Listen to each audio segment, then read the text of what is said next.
Russia's not winning this war, not in the way that phrase is usually meant, as an opinion, as a hope, as a talking point.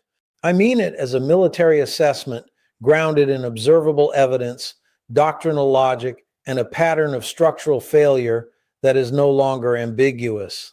What has unfolded over the past several weeks is not a collection of isolated battlefield setbacks. It is something more consequential. It is proof, systematic, compounding, irreversible proof that the assumptions Russia built this entire war upon have been exposed, dismantled, and in several critical cases turned against them. Let that sink in for a moment. When I say proof, I mean the kind that does not require interpretation, the kind where the evidence speaks in numbers and destroyed equipment and collapsed timelines and logistics chains that no longer function the way they were designed to function. The kind where you look at what Russia planned, what Russia promised itself, what Russia's military doctrine assumed would be decisive, and then you look at the battlefield in 2025, and the gap between those two things is no longer a gap. It is a chasm. This is not a story about Ukraine winning individual engagements. It is a story about why one side's entire operational architecture was always going to fracture under pressure, and why the other side's willingness to adapt, to learn, to rewrite doctrine in real time has produced a military institution that is fundamentally stronger today than it was when this war began. That asymmetry between an army that is learning and an army that is bureaucratically incapable of learning is the single most important military variable in this conflict right now. And what has emerged in recent weeks has made that asymmetry impossible for serious analysts to ignore. Let me walk you through what this actually means at the strategic level. To understand why this moment matters so much, you have to understand what Russia actually believed when it crossed the border. Not what its propagandists said publicly, that framing is irrelevant.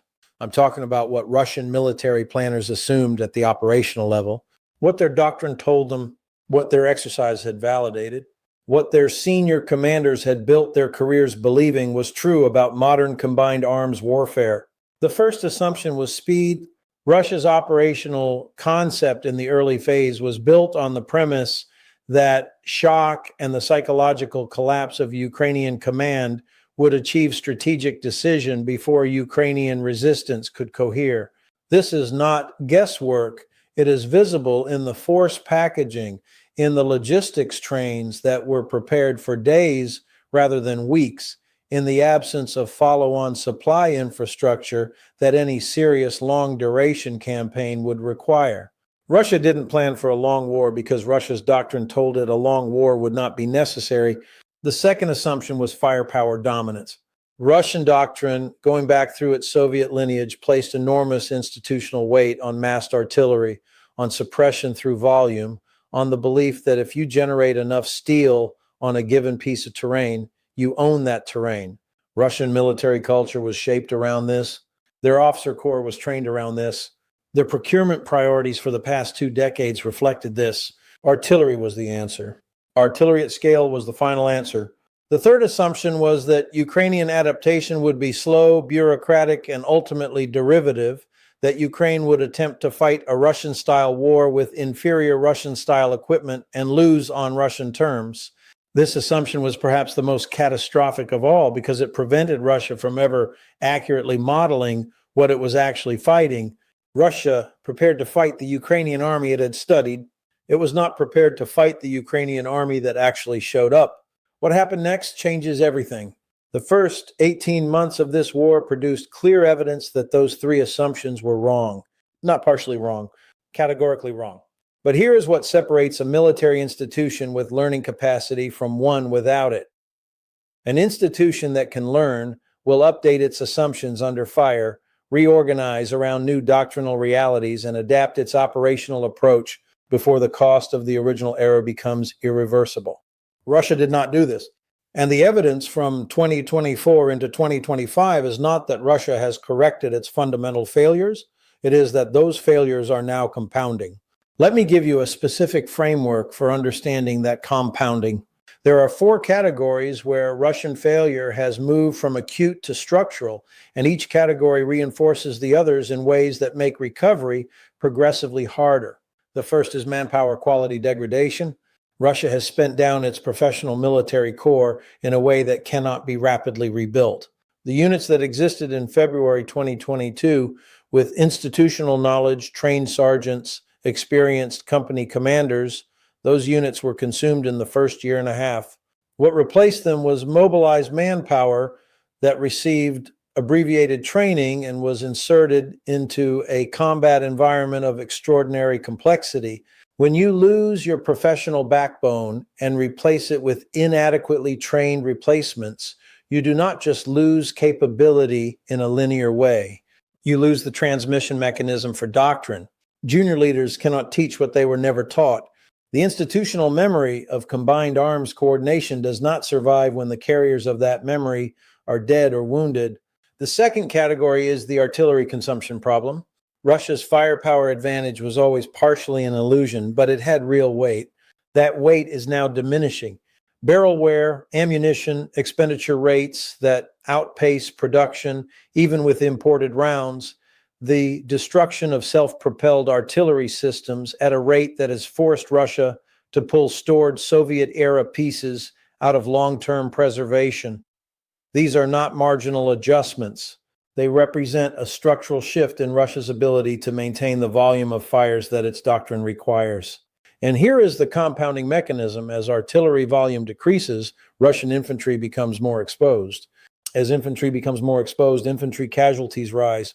As infantry casualties rise, the pressure to use artillery even more aggressively increases, which accelerates the depletion cycle. The third category is the drone and electronic warfare adaptation gap. This is where the asymmetry has become most visible, most rapidly, and most consequentially.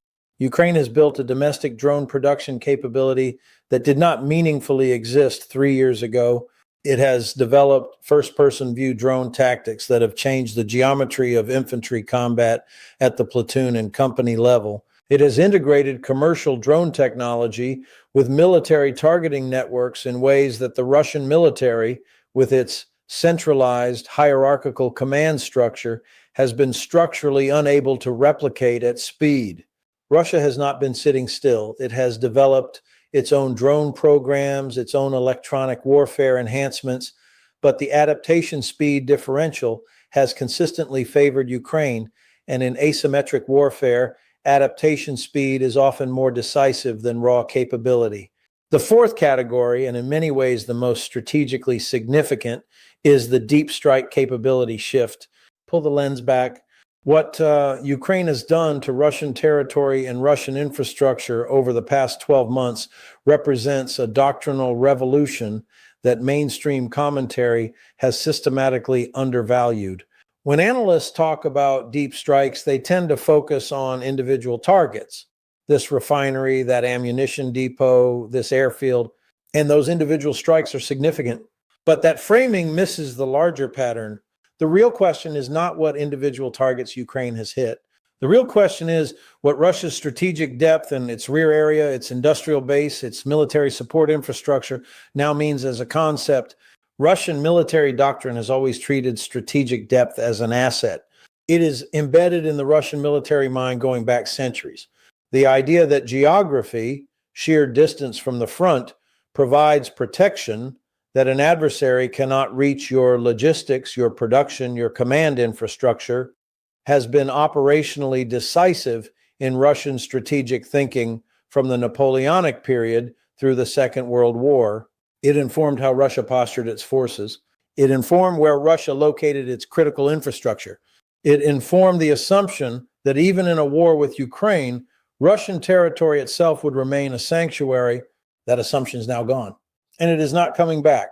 Ukraine's ability to strike targets deep inside Russian territory, oil refineries, weapons storage facilities, airfields hosting strategic bombers, command and logistics nodes, has fundamentally rewritten what Russian commanders have to account for in their planning. Every asset that was previously assumed safe because of its distance from the front line is now a potential target.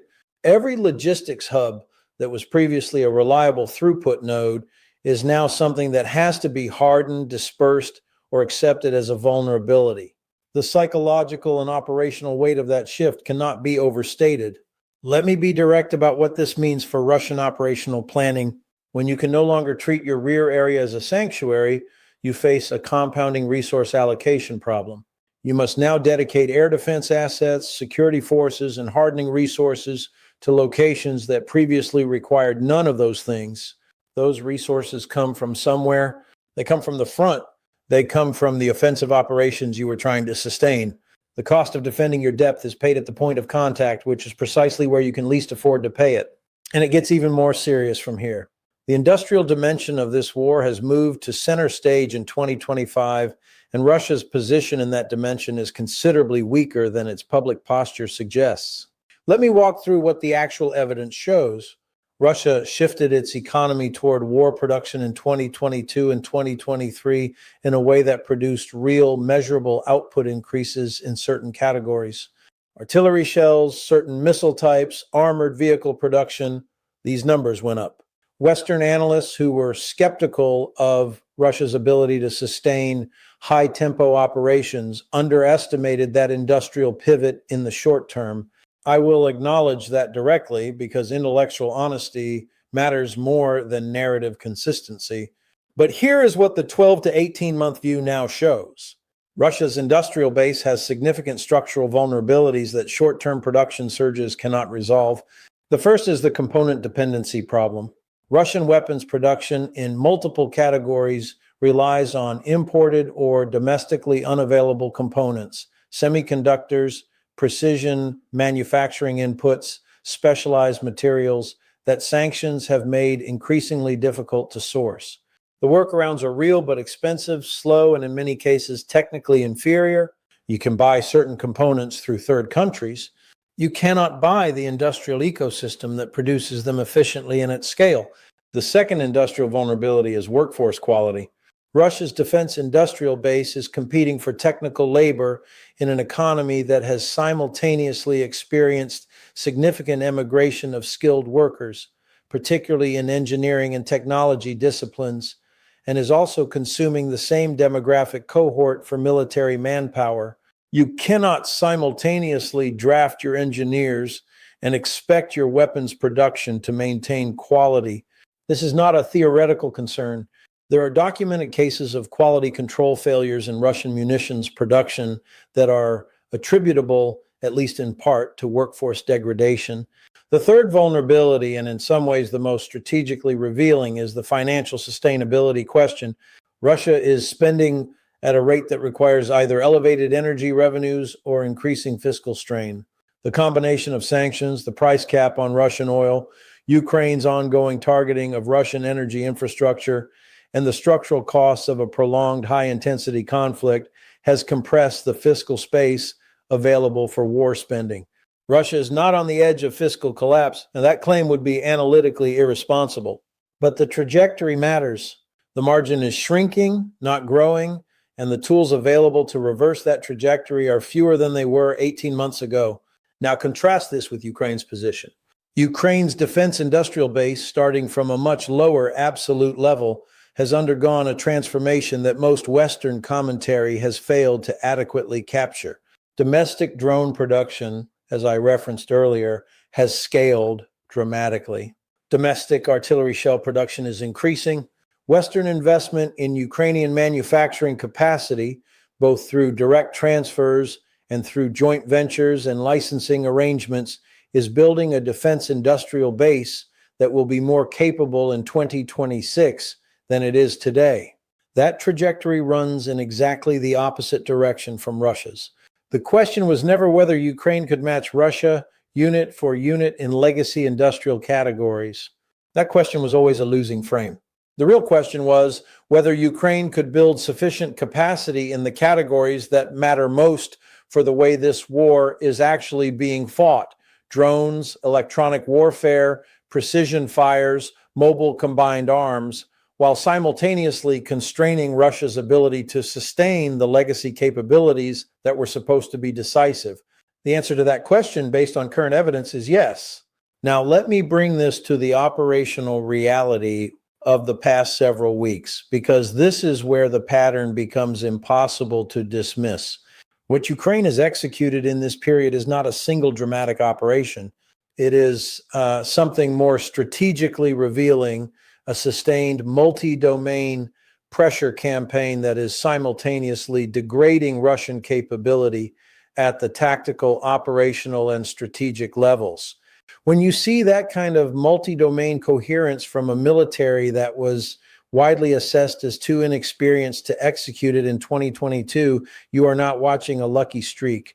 You're watching the product of 3 years of brutal learning under fire, accelerated by Western training and doctrine, integrated with Ukrainian tactical innovation, and now being applied against a Russian military that is institutionally unable to adapt at comparable speed. The deep strike operations targeting Russian airfields deserve particular attention here because they represent the sharpest doctrinal development visible in recent weeks. Russia's strategic bomber fleet, the aircraft that have been delivering cruise missiles against Ukrainian cities and infrastructure, were postured on the assumption that their operating bases were beyond meaningful Ukrainian reach. The distances involved, the air defense coverage, the institutional assumption about sanctuary depth, all of this created a command culture where those aircraft and their associated support infrastructure were treated as a durable, recoverable asset. Fire the missile, land the aircraft, reload, repeat. The loss rate was acceptable because the platforms themselves were assumed to be survivable.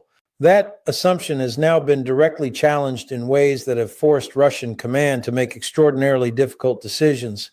Do you forward deploy aircraft closer to targets, accepting greater operational tempo but also greater vulnerability? Do you pull aircraft further back, reducing vulnerability but also reducing operational utility and increasing the logistical complexity of each sortie? Do you disperse aircraft across more airfields, which reduces concentration risk but also strains maintenance and support infrastructure that was not designed for dispersed operations? Every option involves cost.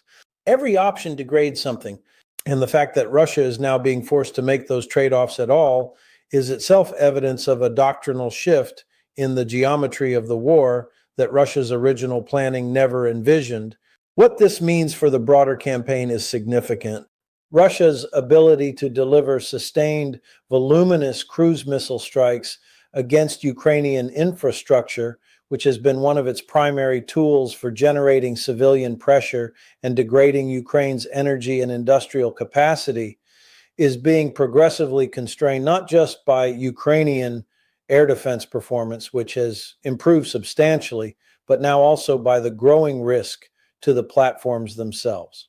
That is a two-sided compression. From the receiving end, Ukrainian air defense is getting better at intercepting what gets launched. From the launch end, Ukrainian strike capability is making the platforms themselves increasingly vulnerable. When you compress a capability from both directions simultaneously, the degradation is not additive. It is multiplicative. Pull the lens back one final time, because the pattern I have walked you through today is not really about any single engagement, any single strike, any single week of battlefield reporting. What we are witnessing is the confirmation of a structural verdict that military analysts who were paying attention to the right variables began to recognize in late 2022 and early 2023. Russia came into this war with significant absolute military advantages in hardware, manpower, and firepower. It came in with a doctrine that had been built and validated against a certain kind of war. And it came in with a strategic theory of victory that assumed Ukrainian resistance would collapse before those advantages could be contested at the institutional level.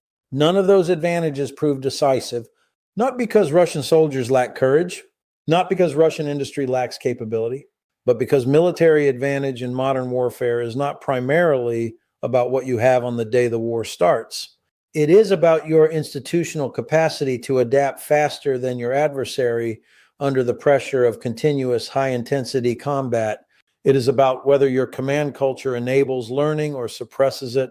It is about whether your doctrine is a living system or a bureaucratic inheritance. And it is about whether your strategic assumptions can survive contact with a motivated, innovative adversary that has everything to lose. Russia failed the adaptation test. It is not a close call anymore. The evidence is in the battlefield geometry, in the industrial trajectories, in the manpower quality trends, in the expanding reach of Ukrainian fires, and in the progressive erosion of every form of sanctuary that Russian doctrine assumed would be preserved. Ukraine passed the adaptation test, imperfectly at enormous cost with continued urgent requirements for Western support. But the trajectory is unmistakable. The military that exists today, fighting in 2025, bears the same name as the military that existed in February 2022, but is institutionally, doctrinally, and technically a different institution.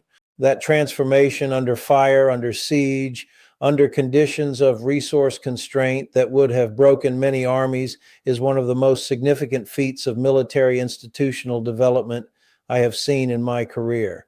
History will record this period not as the moment Russia almost won, but as the moment the structural gap between an army capable of learning and an army incapable of learning became too large to conceal. The question that remains, and it is the question that will define the next phase of this conflict, is not whether Russia is capable of winning on the terms it originally envisioned. It is not. The question is whether Russian leadership is capable of recognizing that fact before the cost of denial produces consequences that extend far beyond the battlefield in Ukraine.